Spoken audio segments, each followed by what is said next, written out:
coffi cryf a geiriau chwerw, lag a melys, ignorance and pretentiousness. Ymhell o fyd y dyn cyffredin, daw Christi a reality yno. Ei chwys yn atgoffa o bedwyr mor gan gwleidyddiaeth cryno, mor eang ac mor glir.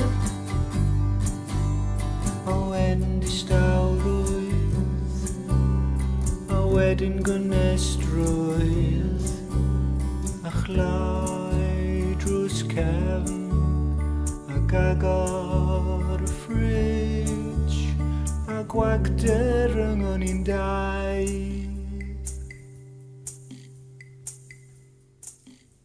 Rhaid llenwi hon a siarad blaen.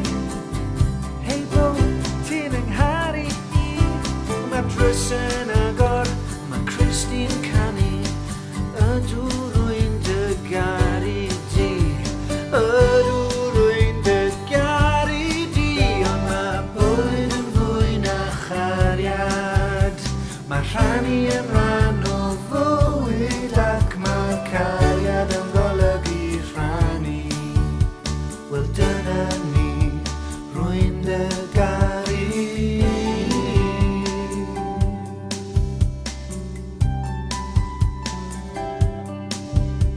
Pythefnos wedyn, noson stormus, aros i mewn i wylio'r sul, a sioe gelfyddyd arall, Gwyddelod crwn, moel cerddorol, Van the Man, Sinead O'Connor yn trafod music a'i cynefin.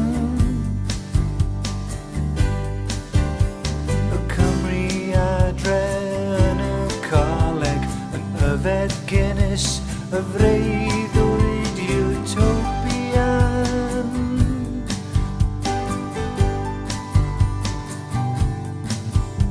Cysylltiad Celtaidd bond y grybwyll, The Irish Club, yn rhecas newydd i'm etifeddiaeth byr. Saesneg gwyrdd a chrac romantis ffug a dyma fi, y mongrel dof yn talu treth a gofyn am fwy nag un peth o fewn un gan.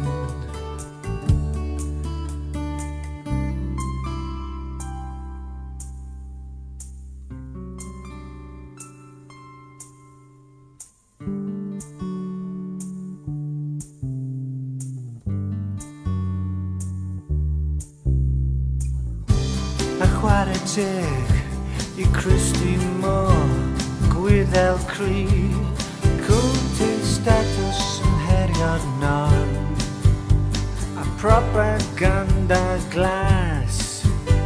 Mae bywyd yn fwy na chariad, mae rhannu yn rhan o fywyd, a mae cariad yn golygu rhannu. Wel dyna ni, rwy'n dy garu, mae bywyd yn fwy na chan. Mae dianc yn rhan o fywyd ac mae canu yn fodd i ffoi. Felly baglan gloi yn dy flaen go